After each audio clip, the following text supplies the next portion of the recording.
ఈ వెంచర్లో ఎవరో ఒక బిట్లాగా ఇస్తారు ఏదైనా గెస్ట్ హౌస్ కట్టాలన్నా మెటీరియల్ పెట్టడానికి అన్నీ ఉండాలి కదా మొత్తం వేసేస్తే ఇంకెక్కడ పడతారు అవంతా మెటీరియల్ అంతా పెట్టుకోవడానికి.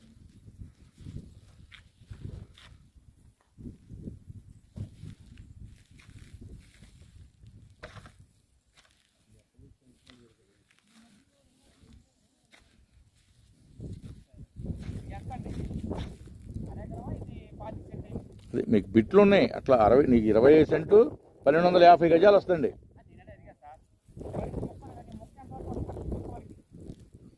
అట్లా కాదండి, ఏ ఉన్నాయో ఏ అయిపోయినాయో అవి చూడాలి. మీకు 25 సెంటు రాళ్ళు 25 సెంటు రాళ్ళు అరెకరానికి అరెకరం రాళ్ళు వేసి ఉంటాయండి. మీకు ఎక్కడిస్తారో అది ఏ రాళ్ళ మధ్యలో ఒకసారి దాంట్లో 25 సెంటుకి 100 మొక్కలు ఇస్తారు.